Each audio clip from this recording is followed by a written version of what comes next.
दोस्तों, असम में लोग बाघ भूत से बहुत ज़्यादा डरते हैं क्योंकि कहते हैं बाघ भूत पानी में रहता है और इंसान को पानी में खींचने की कोशिश करता है। लेकिन सिर्फ ये कोई ऐसा भूत नहीं है जो पानी में खींचकर मारने की ही कोशिश करता है, बल्कि उसके बाद ये षड्यंत्र रचता है और जिसे इसने मारा होता है ना, उसके परिवार को भी मारने की कोशिश करता है। इसीलिए बाघ भूत को सबसे खतरनाक भूत माना जाता है आसाम में।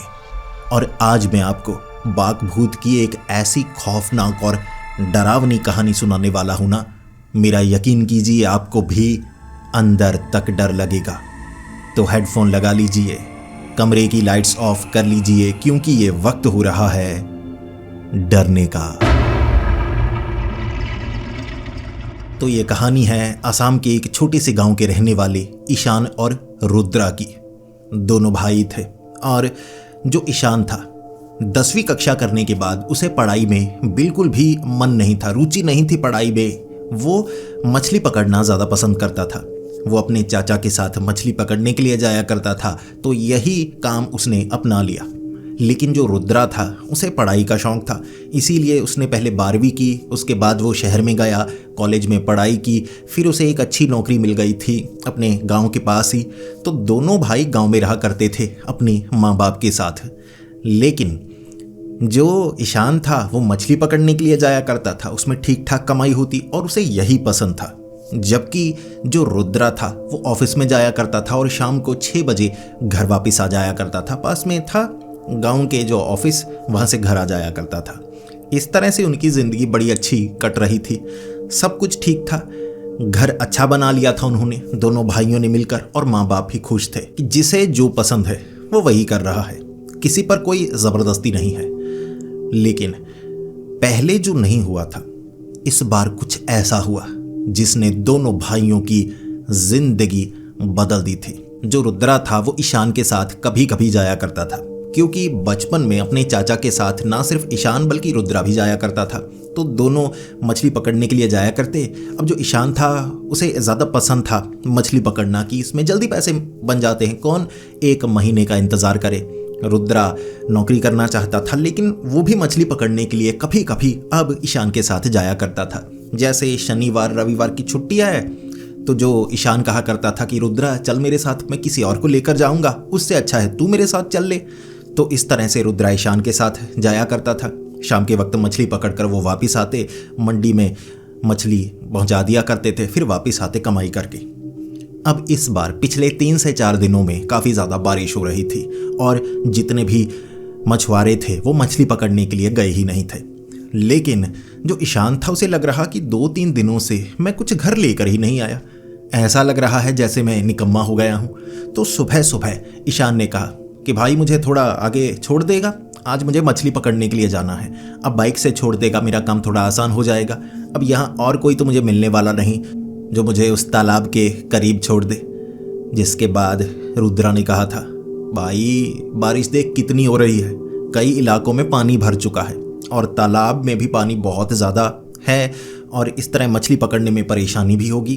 तो ऐसा कर, जब तक बारिश नहीं रुकती ना, बाकी मछुआरों की तरह तू भी घर रह ले, एंजॉय कर। लेकिन ईशान कहने लगा, नहीं, घर बैठा नहीं जाता, मन ही नहीं लगता, काम में मन लगता है और मैं काम पर जाना चाहता हूँ। तो रुद्रा ने ईशान को बाइक पर बिठाया और जिस तरफ मछली पकड़ने के लिए ईशान जाया करता था वहाँ तालाब के पास छोड़ दिया। अब कई जगह थी जहाँ पर ईशान मछली पकड़ा करता था। नदी से भी मछली पकड़ लिया करते थे, छोटी वाली जो मछली है वो नदी में मिला करती थी। बड़े तालाब हैं वहाँ, ऐसे बहुत इलाके हैं जो पानी से भरे हुए हैं, तालाब, नदियाँ, तो अलग अलग इलाके बांटे हुए थे। अब ऐसे इलाके में जहाँ पानी बहुत ज़्यादा भर चुका था वहाँ मछली पकड़ने में परेशानी होती, क्योंकि बारिश से जो कश्ती थी उसमें भी पानी भरता, तो कश्ती को संभालना काम मुश्किल था। हवाएं चलती थी, तूफान आए हुए थे। तो इसीलिए रुद्रा ईशान को मना तो कर रहा था, ईशान मानने वाला नहीं था। इस बार ईशान कहाँ गया था किसी को नहीं पता। तो मछली पकड़ने के लिए गया, शाम के वक्त वापस आया और ईशान उसी वक्त वापस आया था जिस समय रुद्रा वापस आया था। तो जो ईशान था बहुत ज़्यादा भीगा हुआ, अब टेबल के पास कुर्सियां लगाई गई थी और पूरा परिवार रात के वक्त 7 बजे खाना खा लिया करते थे। वहां बैठकर इकट्ठे खाना खाया करते थे। कभी कभी होता था ईशान थोड़ा देर कर देता था, मंडी में मछली छोड़ने के लिए जाना पड़ता तो देर हो जाती, वैसे 7 बजे खाना खाया करते। इस बार भी सभी इसी तरह से बैठे हुए, माँ बाप बैठे हुए, जो ईशान था वो एक तरफ बैठा हुआ, रुद्रा जो कि काम से थोड़ा देरी से आया था, जल्दी से कपड़े बदले उसने, और जैसे ही वो कुर्सी पर आकर बैठा उसने अपने भाई की तरफ देखा। ईशान भीगा हुआ है, कपड़े तो बदल ले। ईशान कह रहा था नहीं, मुझे ऐसे ही थोड़ा अच्छा लग रहा है, बहुत ज़्यादा गर्मी लग रही थी मुझे, तो कपड़े थोड़े भीगे ही थे, मैंने सोचा चलो बदलने की क्या ज़रूरत है, ऐसे ही ठीक है। रुद्रा कहने लगा ठंड लग जाएगी, इतनी ज़्यादा गर्मी नहीं है, इतने दिनों से बारिश हो रही है, मौसम ठंडा हो चुका है, कपड़े बदल ले, सर्दी लग जाएगी। लेकिन ईशान मानने वाला नहीं था। ईशान ने कहा अरे यार परेशान मत कर, मुझे बैठने दे। रुद्रा को थोड़ा थोड़ा शक हुआ, अरे यार क्या कर रहा है, चलो मुझे क्या, हो सकता है माँ के साथ झगड़ा हुआ हो। अब जो ईशान था कभी कभी जब झगड़ा करता था ना तो अजीब हरकतें करता था, जैसे माँ ने डांट दिया, पिता ने डांट दिया तो खाना नहीं खाऊंगा, या फटे हुए कपड़े पहनकर बाहर चला जाया करता था कि सबकी बेइज्जती होगी, मेरी अकेले की क्यों, आपने मुझे 100 रुपये नहीं दिए, मैं फटे कपड़े पहनकर जाऊंगा ताकि दुनिया हमें जलील करे, तो ऐसी हरकतें किया करता था। तो रुद्रा को लगा कुछ ना कुछ तो हुआ होगा, अब थोड़ा जिद कर रहा है तो अब मैं कुछ नहीं कहूँगा। फिर सबने खाना खाया और सबसे ज़्यादा खाना ईशान ने खाया था। रुद्रा भी देख रहा, भूखा ये बहुत लगता है। फिर ईशान ने खाना खाया, सबने खाना खाया, अपने अपने कमरे में सब चले गए। अब घर अच्छा बनाया था क्योंकि जो रुद्रा की नौकरी लगी थी वो बड़ी अच्छी थी, तो उसमें कमाई अच्छी हो जाया करती थी, तो वो भी पूरे पैसे घर पर लगाया करता, तो घर अच्छा था, कमरे बहुत थे, हर कोई अपने अपने अलग कमरे में सोया करता था। जिसके बाद जो रुद्रा था वो अपने कमरे में था। अब आपको बताता हूँ, उनका ये जो गांव था ना, ये कोई ज़्यादा बड़ा गांव नहीं था, लेकिन ये छोटा मोटा पहाड़ी एरिया था, तो यहाँ जितने भी घर थे एक दूसरे से थोड़ी दूरी पर थे। और जो रुद्रा और ईशान ने अपना घर जब बनवाना शुरू किया था ना, आसपास की बड़ी ज़मीन को खरीद लिया था कि ये सारी ज़मीन हमारी, कभी कमरा बनाने की ज़रूरत पड़ी, कभी गैरेज बनाने की ज़रूरत पड़ी, कुछ भी गार्डन बनाना हो, खेती करनी हो, कुछ भी करना हो, तो बड़ी ज़मीन है, तो घर बीच में बना हुआ, बाकी की ज़मीन उनकी ही थी, बस कुछ कंटीली तारें आसपास लगाई हुई थी ताकि देखने में अच्छा लगे। तो कह सकते हैं गांव का सबसे अच्छा घर इन्हीं का था। रात के वक्त रुद्रा अपने कमरे में था। अब बारिश रुक चुकी थी, ज़्यादातर दिन के वक्त पड़ रही थी तो रात को थोड़ी कम हो जाती, अब बारिश पूरी तरह से रुकी हुई थी। जिसके बाद जो रुद्रा अपने कमरे में, उसे महसूस हुआ कि घर के बाहर कोई है, कोई ना कोई तो है, जैसे चलने की आवाज़ आ रही है। फिर रुद्रा ने जब खिड़की खोलकर देखा ना, उसे कोई नज़र आया, बिल्कुल काला सा था, और एक पल के लिए ऐसा लगा कि ये कोई इंसान नहीं है, ये कोई परछाई है, अब इंसान आगे होगा। उसने आगे देखा, आगे कोई नहीं, ये बिल्कुल एक काले रंग की परछाई सी थी जो चल रही। और असम में लोगों को पता है, जब रात के वक्त किसी के चलने की आवाज़ आए और आपको परछाई नजर आए, उसे भूत या प्रेत माना जाता है, और कहते हैं उसका पीछा नहीं करना चाहिए, ऐसी किसी चीज़ का कभी पीछा नहीं करना चाहिए। जिसके बाद जो रुद्रा था उसने दरवाज़ा बंद कर लिया। फिर आधी रात का वक्त होगा, रुद्रा के चेहरे पर पानी की बूंदें टपकने लगी। तो चेहरे पर पानी की बूंदें टपकेंगी, कोई सोया हुआ हो तो नींद तो खुल जाएगी और इंसान जागेगा भी बहुत ज़्यादा डर के। तो रुद्रा काफ़ी ज़्यादा डर कर जागा था कि क्या हुआ क्या हुआ। फिर चेहरे पर पानी आया हुआ, अरे पसीना आ गया। फिर उसे महसूस हुआ कि पानी की बूंदें छत से टपक रही हैं। ऐसा लगा छत से जैसे पानी इकट्ठा होकर बूंदें टपक रही हैं। और आधी रात को वो परेशान हो गया, अरे यार ये सीलन कहाँ से आ गई, 3-4 दिनों से बारिश हुए जा रही है, लग ही रहा था कि ये पक्की छत पर भी ना कहीं सीलन आ ही जाएगी, अब क्या करूं, ऊपर देख कर आता हूं। तो रुद्रा ने बाकियों को परेशान करना नहीं चाहा, उसे लगा मैं ऊपर देखता हूं। अब जहां से पानी नीचे टपक रहा था ना, ऐसा नहीं था कि ऊपर सिर्फ छत थी और बारिश का पानी रुका हुआ होगा, ऊपर भी 2-3 कमरे डाले हुए थे, तो कमरे थे, इस्तेमाल नहीं करते थे, तो वहां वैसे ही सामान पड़ा हुआ था, काम का कमरा नहीं था, लेकिन वहां भी पानी नहीं आना चाहिए था। तो रुद्रा को लगा कि ऊपर देख कर आता हूँ, पानी रुका हुआ ना हो, ऐसा ना हो माँ ने ईंटें लगा दी हों, पाइप से पानी निकल जाता है बारिश का हो तो, लेकिन माँ कभी कभी ईंटें लगा देती है सफाई के बहाने। तो रुद्रा जब ऊपर देखने के लिए गया, अब वो जो छत थी ना, छत पर इतना भी पानी नहीं, इतना भी पानी कहीं रुका हुआ नहीं, छत बिल्कुल सूखी हुई थी। तो रुद्रा देखकर हैरान, अरे यार ऊपर तो पानी नहीं है, नीचे पानी कैसे आ रहा है?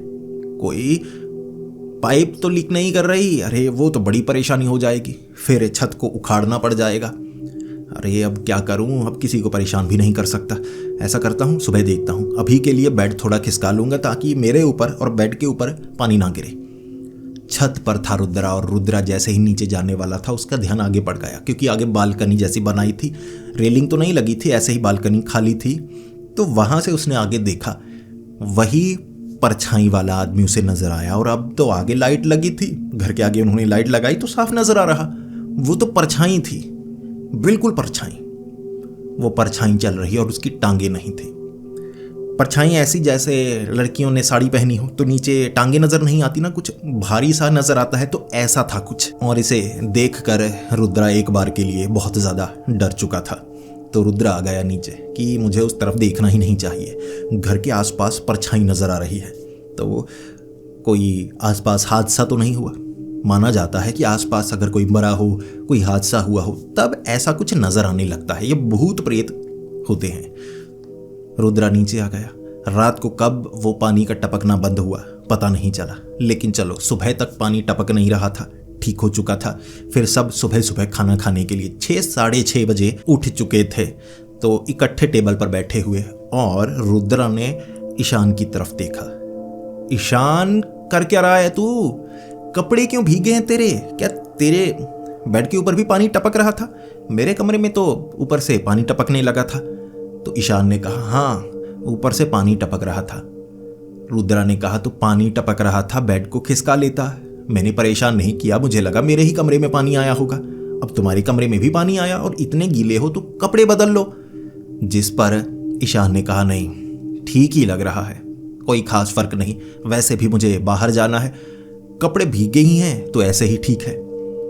फिर रुद्रा ने ज्यादा बहस नहीं की। रुद्रा ने कहा, माँ खाना लगाओ, मुझे देर हो जाएगी, आज थोड़ा सा काम भी करना है, उसके बाद मुझे ऑफिस की तरफ निकलना है। और ईशान, तुझे छोड़ूं कहीं? ईशान ने कहा, हाँ मुझे वहाँ तालाब के पास छोड़ देना, और थोड़ा सा काम है मुझे, मेरी मदद करोगे? तो रुद्रा ने कहा, मदद नहीं होगी, वहाँ तालाब तक नहीं छोड़ने वाला, बाहर बूंदाबांदी फिर से शुरू हो गई है, मैं भीगना नहीं चाहता, आगे सड़क वाले रास्ते पर छोड़ दूंगा।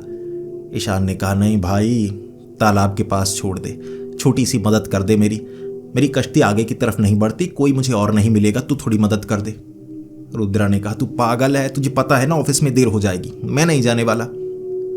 जो ईशान था बार बार रुद्रा को कह रहा था कि मुझे वहां पर काम है, मेरे साथ वहां पर चल, लेकिन जो रुद्रा था वो कह रहा कि मुझे ऑफिस जाना है, मैं नहीं जा सकता।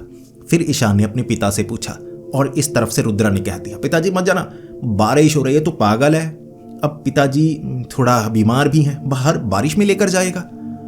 जो ईशान था ना, पिता को उसने चलो मना कर दिया। फिर माँ से पूछा, माँ तुम्हारी सेहत तो ठीक है ना, माँ मेरे साथ चलोगी? जब ईशान ने ये कहा ना, रुद्रा को थोड़ा सा शक हुआ, और फिर जो रुद्रा था कुछ बोला नहीं। जब ईशान खाना खा के अपने कमरे में चला गया ना, फिर रुद्रा ने अपनी माँ से पूछा, माँ चल क्या रहा है ये? भीगा ही रहता है, बाहर बारिश हो रही है, कपड़े नहीं बदलता, भीगा रहता है, और आपको ले जाना चाहता था, ऐसा घर में कभी नहीं हुआ, आपको क्यों ले जाना चाहता था, ऐसी कौन सी परेशानी है? तो माँ को भी थोड़ा शक था, पिता को भी थोड़ा शक था कि अजीब सी हरकतें कर रहा है, कुछ हुआ तो नहीं है इसके साथ। जिसके बाद जो रुद्रा था उसे लगा कि माँ ऐसा करो, मैं पता करता हूँ, इसके साथ मत जाना, मैं देखता हूँ। फिर बूंदाबांदी हल्की हल्की ही हो रही थी, तो इतना ज़रूर था, बादल थे तो बारिश कभी भी हो सकती थी, और मछुआरे जब बारिश होने लगे ना तब मछली पकड़ने के लिए नहीं जाते, क्योंकि परेशानी बहुत होती है, मछली पकड़ना आसान नहीं, हवाएं चल रही हों तो। लेकिन ईशान मानने का नाम नहीं ले रहा। अब रुद्रा को भी पता था मछली कैसे पकड़ी जाती है, क्या कमियां होती हैं, क्या नहीं होती। ये तो ऐसे बताने की कोशिश कर रहा है ईशान जैसे किसी को कुछ पता ही ना हो, कि चलो बस छोटा सा काम है। फिर रुद्रा ने कहा कि मैं तुम्हें वहां तक छोड़ता हूं, रास्ते तक। रुद्रा ने ईशान को पीछे बाइक पर बिठाया। तो रुद्रा ने बार बार ईशान से पूछा, बता तो सही, कुछ गड़बड़ तो नहीं है? और देख, तू रेनकोट भी पहन कर नहीं आया। मैंने कहा रेनकोट पहन ले, तू कह रहा है कुछ नहीं हुआ, कुछ नहीं, ठीक ही है, ठीक ही है, बता कोई गड़बड़ है? तू अजीब सा व्यवहार क्यों कर रहा है? लेकिन जो ईशान था, वो मान नहीं रहा। ईशान ने कहा तालाब तक छोड़ दो। रुद्रा ने कहा आगे रास्ता देख ले, कच्चा रास्ता है, बारिश हो चुकी है, बाइक फंस जाएगी, ऑफिस में जाना है मुझे, कपड़े देख मैंने कैसे पहने हैं, अगर ना कीचड़ के छींटे पड़ गए ऑफिस में मैं बहुत ज़्यादा जलील हो जाऊंगा। मैं तो उसमें घुसने वाला नहीं, चल के जा खुद ही, क्योंकि तूने तो कपड़े दूसरे पहन रखे हैं तो तू जा सकता है, आगे धो लेना। ऑफिस वाले कपड़े पहनकर मैं कीचड़ में नहीं घुसने वाला। ईशान ने कई बार जिद की कि चल मेरे भाई, बहुत ज़रूरी है, मैं मुश्किल में पड़ जाऊंगा। तो रुद्रा ने कहा पढ़ता है तो पढ़, देख ये मैं नहीं कर सकता, मैं ऑफिस में काम करता हूँ, तू मछली पकड़ने का काम करता है, तू किसी दोस्त को पूछ, किसी और से पूछ। जिसके बाद ईशान थोड़ा गुस्सा करके वहाँ से चला गया। ईशान चाहता था कि रुद्रा उसके साथ उस तालाब पर आए, लेकिन रुद्रा काम पर चला गया और पूरा दिन जो रुद्रा था ये सोचता रहा कुछ तो गड़बड़ है, कुछ तो गड़बड़ है। रात के वक्त वो जो परछाई नजर आई थी ना काले रंग की, वो भूत प्रेत कुछ ऐसा ही था, वो इंसान नहीं था। और ईशान का स्वभाव भी अलग है। मुझे क्यों लग रहा है कि वो जो परछाई थी ना, वो जौल छाया है। जौल छाया के बारे में असम में काफ़ी लोग जानते हैं। तो पक्का करने के लिए शाम के वक्त जो रुद्रा था वो किसी ऐसे ही जान पहचान वाले के पास गया जो इन चीज़ों के बारे में जानकारी रखता था। एक बुजुर्ग थे, अब वो तांत्रिक वगैरह नहीं थे, लेकिन इन चीज़ों के बारे में जानकारी रखते थे। जैसे गांव में होते हैं ना कुछ बूढ़े बुजुर्ग जिन्हें कई बीमारियों का इलाज कैसे करना है, देसी दवाई कैसे बनानी है, भूत प्रेत से निपटारा कैसे करना है, उसके बारे में पता होता है और सभी उनकी काफ़ी ज़्यादा इज्जत करते हैं। तो वहाँ पर भी उस गांव के नहीं बल्कि एक और गांव था जहाँ ऑफिस में जाया करते थे रुद्रा। तो रुद्रा उस बुज़ुर्ग के पास गया और कहने लगा कि बाबा जी एक मदद चाहिए। तो बुज़ुर्ग ने कहा बिल्कुल बताओ, मैं इसीलिए हूँ ताकि मदद कर पाऊँ। फिर घबराने लगा रुद्रा और सोच रहा कि बताऊँ कैसे बताऊँ। तो बाबा ने कहा ऐसा करो, इधर आओ थोड़ा। तो बाकियों से थोड़ा दूर लेकर गए क्योंकि परिवार वाले भी वहाँ पर बैठे हुए थे। लोग कम आते थे, लेकिन जो आते थे फिर आसपास बातें कर रहे होते। अब कुछ लोगों की परेशानियां ऐसी होती हैं किसी को बताई नहीं जा सकती, शारीरिक परेशानी हो सकती है, कुछ और हो सकता है। तो बाबा लेकर गए रुद्रा को थोड़ा दूर और बाबा ने कहा अब बता दो, तुम्हारे मेरे सिवा ये बात किसी तक नहीं पहुंचेगी। मैं सुनूंगा एक कान से, दूसरे कान से निकाल दूंगा। अगर मेरे पास कोई हल हुआ तो मैं तुम्हें बताऊंगा, वरना समझ लेना मैंने ये बात कभी सुनी ही नहीं। अब ठीक है। तो रुद्रा कहने लगा जी बाबा, बाबा ऐसा है कि हमारे घर के बारे में आप जानते होंगे, वो हमारा घर है ना आसपास खाली ज़मीन पड़ी है। तो बाबा ने कहा हाँ हाँ मुझे पता है, अरे 2 बार तो मैं आकर भी गया हूँ। तो रुद्रा ने कहा बाबा मुझे ना रात के वक्त एक जौल छाया नजर आई, मुझे पक्का पता है वो जौल छाया है क्योंकि बूंदाबांदी हल्की हल्की हो भी रही थी। तो जौल छाया पानी में ऐसे घूमती हुई नजर आती है, तालाब पानी समंदर के आसपास। मुझे वो जौल छाया ही नजर आई, कोई इंसान नहीं था। तो बाबा ने कहा अगर जौल छाया है फिर तो परेशानी हो सकती है। तुम्हें पता तो है ना पूरा जौल छाया के बारे में। अब रुद्रा को पता था लेकिन पूरा नहीं पता था। इतना था कि जौल छाया एक ऐसी प्रेत आत्मा होती है जो पानी से जुड़ी होती है और कहते हैं वो इंसान को कभी कभी भटका देती है। और ऐसा नहीं है कि वो पानी में ले जाकर मारने की कोशिश करता है। कहते हैं जौल छाया जिस घर में नजर आने लगे ना आसपास, उस घर में झगड़ा लड़ाई होने लगती है और जौल छाया कहते हैं अपना असर घर पर डालती है जिससे लड़ाई झगड़ा होने लगता है। बस इतना होता है। तो रुद्रा ने बाबा से पूछा बाबा अगर जौल छाया है तो सच में मेरे भाई पर उसका थोड़ा असर भी हो रहा है। तो बाबा ने कहा अगर ऐसा है तो जौल छाया के बारे में पहले तो पता लगाना होगा। अगर तुम्हें पक्का है कि वो जौल छाया है, मैं तुम्हें एक तरीका बताता हूँ जिससे तुम पहले कंफर्म करना कि वो जौल छाया है। ऐसा ना हो कोई भटकती हुई आत्मा है, क्योंकि भटकती हुई आत्मा चोट पहुंचा सकती है। जौल छाया सीधे नुकसान नहीं पहुंचाती, वो दिमाग पर असर डालती है। जिस घर के आसपास हो उस घर में अजीब सा कुछ होने लगता है, भ्रम पैदा होने लगते हैं। तो पता करने की कोशिश करते हैं। जिस पर वो जो बाबा थे ना, उन्होंने कुछ ऐसी चीज़ें दी जैसे चावल या कुछ ऐसा सामान जो आसानी से उपलब्ध था। तो बाबा ने कहा था शाम के वक्त आसपास इन चीज़ों को बिखेर देना।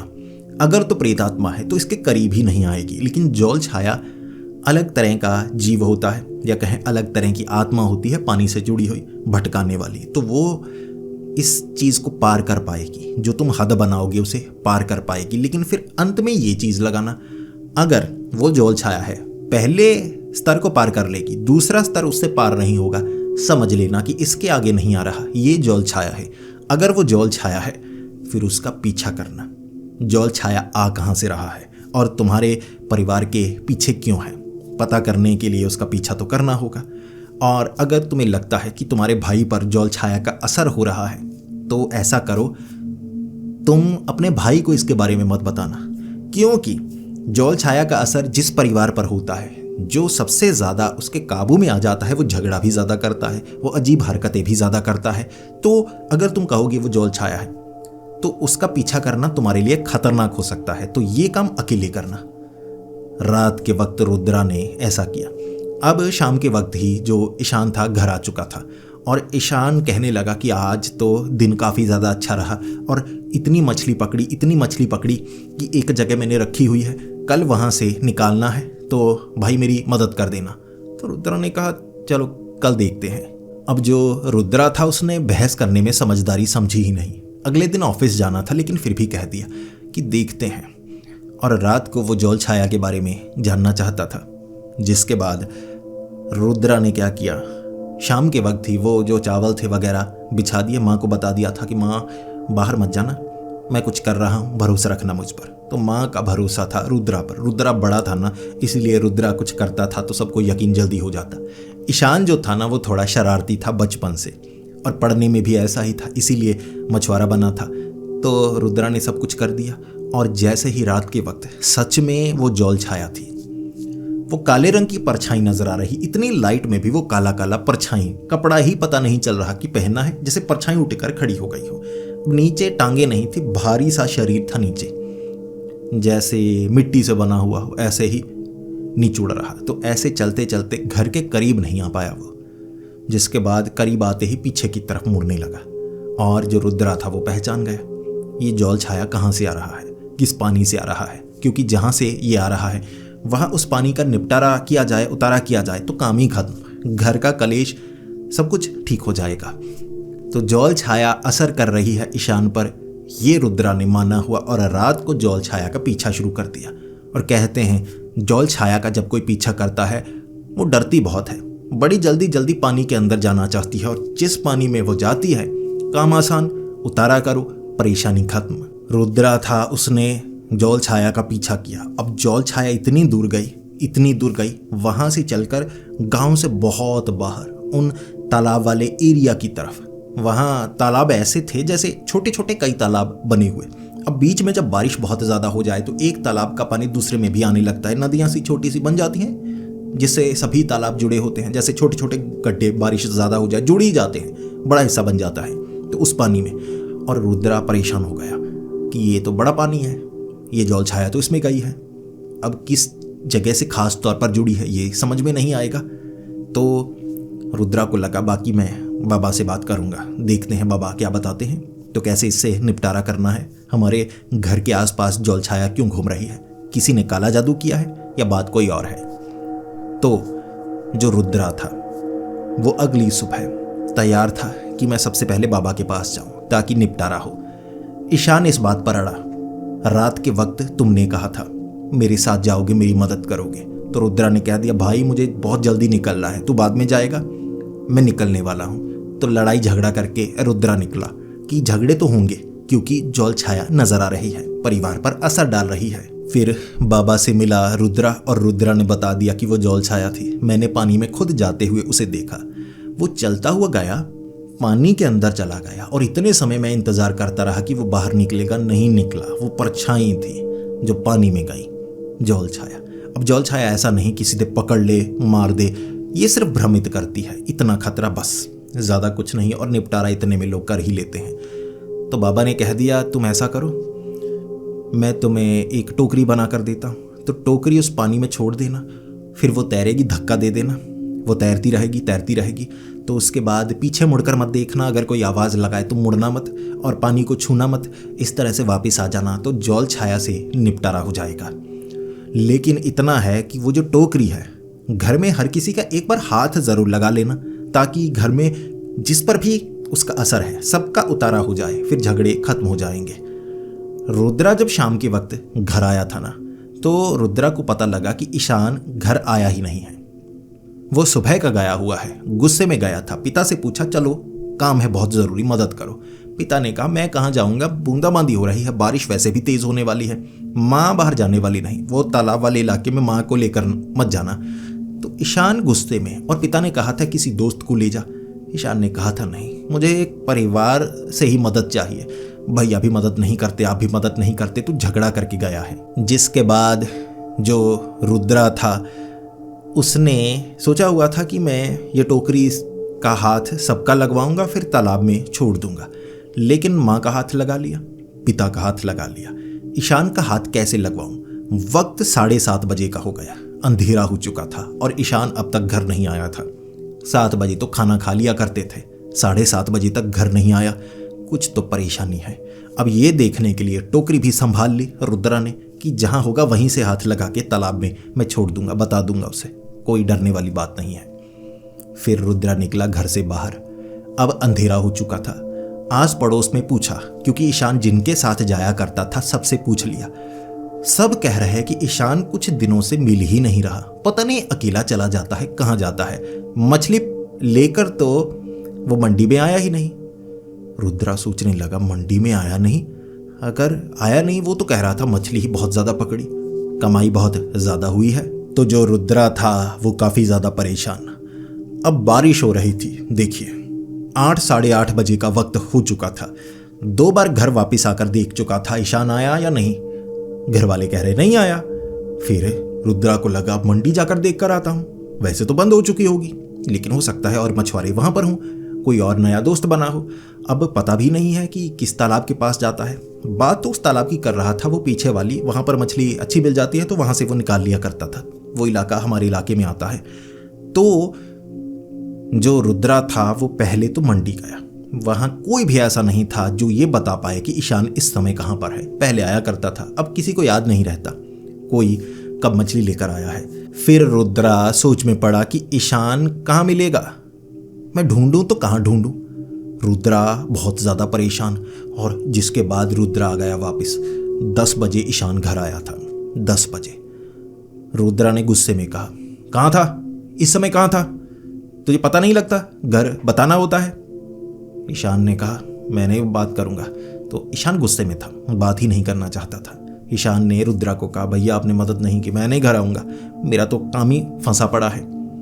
फिर रुद्रा ने पूछा कि ईशान पहले ये बता था कहाँ। ईशान ने बताया नहीं। ईशान ने कहा भैया बस वो तालाब के पास था, मछली वहीं पर है, निकाल नहीं पा रहा, ये वो, आप मदद नहीं करते, मेरी मदद ही कर दो। जिस पर रुद्रा ने कहा ठीक है अब जा सकते हैं, बारिश थोड़ी रुकी हुई है और वैसे भी ज़्यादा बारिश पहले हो चुकी है, अब फोरकास्ट है कि आगे ज़्यादा बारिश नहीं होगी, तो मैं सुबह तो नहीं जा सकता, सुबह मुझे काम है, तो ऐसा करता हूँ अब चलते हैं। ये बात सुनकर ईशान बहुत ज़्यादा खुश हो गया, लेकिन माँ और बाप अड़ गए। नहीं, अंधेरा हो चुका है, रात के 10 बजे, पानी के आसपास नहीं जाना चाहिए, बिल्कुल नहीं जाना चाहिए। रुद्रा बात मनवाना तो चाहता था कि मेरा भाई ईशान है, खुश हो जाएगा, लेकिन नहीं। फिर रुद्रा को लगा अब आज की रात भी झगड़ा हो सकता है, तो मैं थोड़ा शांत करवाऊं। रुद्रा ने कहा भाई अपने कमरे में जा। माँ बाप को भी अपने कमरे में जाने के लिए कह दिया।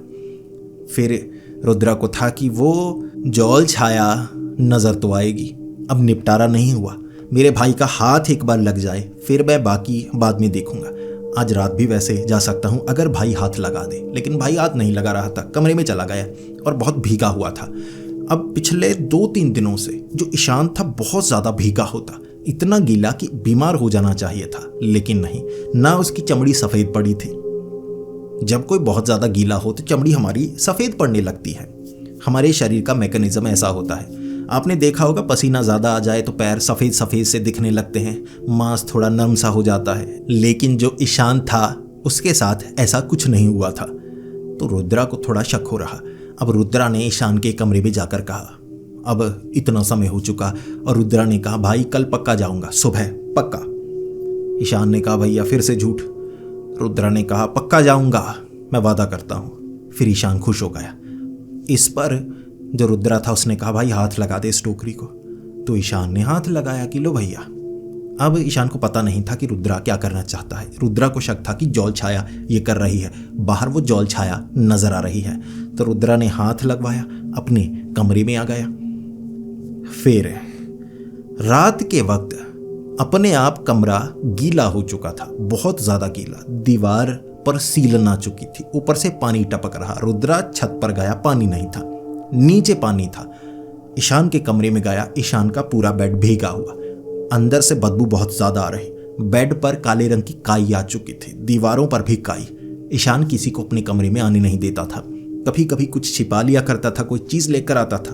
हो सकता है किसी लड़की को देने के लिए फूल हो, तो अपने कमरे में किसी को आने नहीं देता था। लेकिन पिछले 2-3 दिनों से क्या हाल हो गया था कमरे का, जब रुद्रा ने देखा कि ये क्या, कमरे में इतनी सीलन, इतनी बदबू। ईशान कह रहा था, भैया थोड़ी सीलन आ रही है। रुद्रा को लगा कुछ गड़बड़ है, ये सीलन वगैरह ये क्या चीज है, इतना पानी। तब तक भी शक नहीं हुआ था रुद्रा को। रुद्रा को लगा कि यह जौल छाया के कारण हुआ होगा। सुबह का वक्त था। रुद्रा ने कहा, ईशान भाई मैं तेरी मदद करता हूं, मैं भी उसी तरफ जा रहा हूं, तेरी भी मदद कर दूंगा, टोकरी को पानी में भी छोड़ दूंगा, काम खत्म होगा। जो ईशान था वो बड़ा खुश हुआ। और फिर रुद्रा ईशान के साथ, वो टोकरी भी उन्होंने पकड़ी हुई थी। अब रात के वक्त ये हालात देखकर जो रुद्रा था उसे ईशान पर भी शक हो रहा कि जौल छाया का सिर्फ इस पर प्रभाव है या किसी और तरह का कुछ हुआ भी है।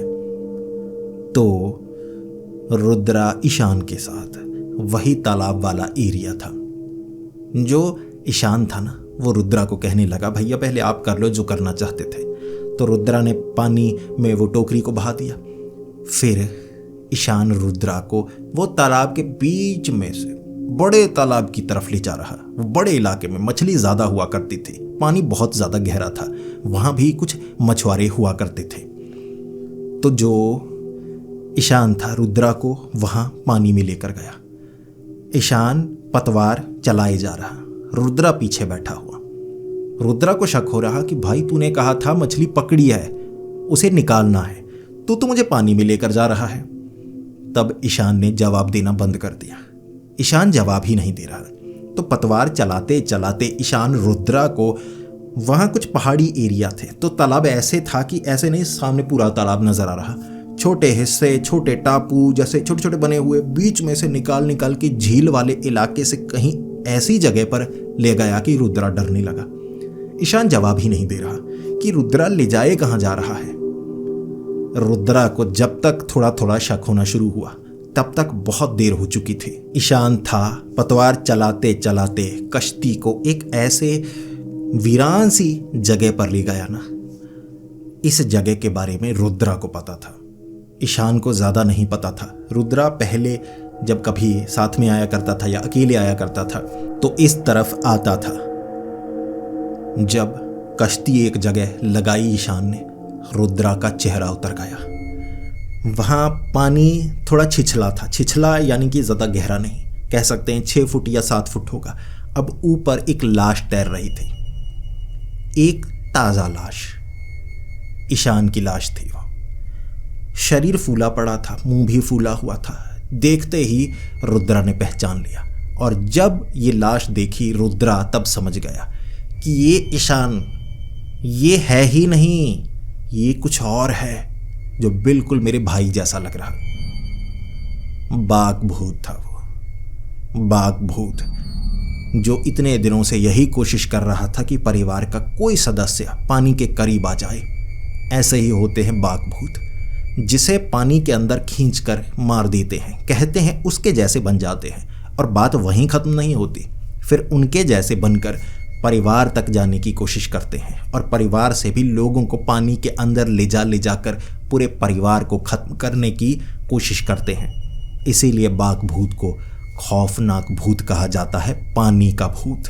तो जो रुद्रा था अपने भाई की लाश देखकर घबरा गया, और इतना ज़्यादा घबरा गया कि शरीर उसका जकड़ ही गया, वो भाग ही नहीं पाया। और इतने में वो जो भूत था, बाघ भूत ईशान बना हुआ, उसने रुद्रा को पकड़ लिया। अब रुद्रा को पकड़ा तो चीखने चिल्लाने की बहुत ज़्यादा आवाज़ें आ रही। रुद्रा तगड़ा था, पानी छिछला था, तो छिछले पानी में अंदर तक खींचना मुश्किल। अब किसी तरह से छलांग लगाकर सांस ले पाता रुद्रा, तो रुद्रा चीखता रहा। अब तालाब वाला ये इलाका काफ़ी बड़ा था और यहाँ और भी मछुआरे आते थे, तो चीखने चिल्लाने की ये जो आवाज़ें थी ना, ये आवाज़ें और मछुआरों तक पहुंची होंगी। अब किसी तरह उन्होंने ये आवाज़ें सुनी और ढूंढने लगे कि कोई कहाँ पर चिल्ला रहा है। और जब तक वो लोग इकट्ठा होकर वहाँ पहुँच पाए थे, उन्होंने देखा था ईशान की लाश पानी में तैर रही थी। रुद्रा भी मर चुका, लाश थी उसकी भी, जो पानी में आधी टांगे बाहर निकली हुई। अब एक तरफ रुद्रा जैसा आधा अजीब सा पानी से सना हुआ जीव, जो आधा रुद्रा बन चुका था, आधा नहीं बना। अब देखकर साफ पता लग रहा कि वो कोई इंसान नहीं है, वो अजीब सा जीव है कुछ। और कई लोग तो जानते थे पानी में होते हैं बाघ भूत, तो बाघ भूत चिल्ला रहे वो लोग वहाँ से निकले थे। बस इतना, मछुआरे वहाँ से निकल गए। ये अफवाह हर तरफ फैल गई कि उस पानी में बाघ भूत रहता है, तो दिन हो या रात, अगर उसकी चंगुल में कोई फंस जाए फिर बचना मुश्किल हो जाता है।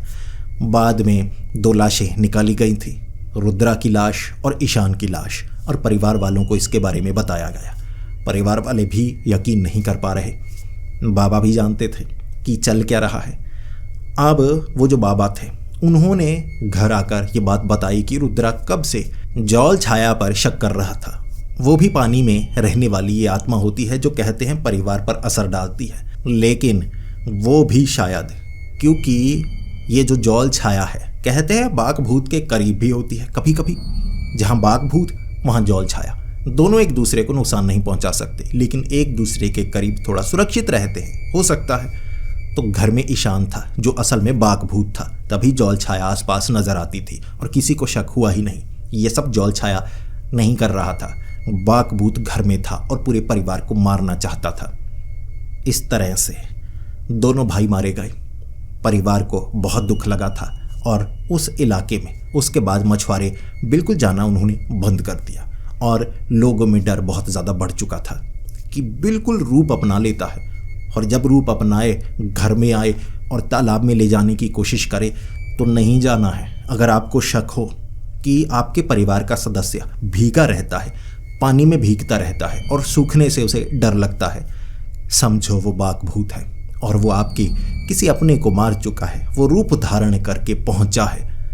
बाकियों का बचना ज़रूरी है, ये असम के लोग जानते हैं। तो दोस्तों, आपको ये कहानी कैसी लगी ये आप कमेंट्स में बता सकते हैं, और अगर आप असम के रहने वाले हैं तो ये भी बताइए, क्या बाघ भूत की वो जानकारी मैं कवर कर पाया, या इससे ज़्यादा भी बाघ भूत के पास कोई ताकत होती है जिसके बारे में अभी मुझे नहीं पता था? वो भी आप नीचे कमेंट्स में बता सकते हैं, ताकि हमारे व्यूअर्स उसकी जानकारी भी पा सके। कहानी अच्छी लगी तो वीडियो को लाइक कीजिए, बहुत ज़्यादा अच्छी लगी तो दोस्तों के साथ शेयर कीजिए, और मिलकर डरिए। ऐसी ही कहानियां सुनने के लिए हमारे इस चैनल को सब्सक्राइब कर लें। तो मिलते हैं अगली वीडियो में, तब तक के लिए डरते रहें।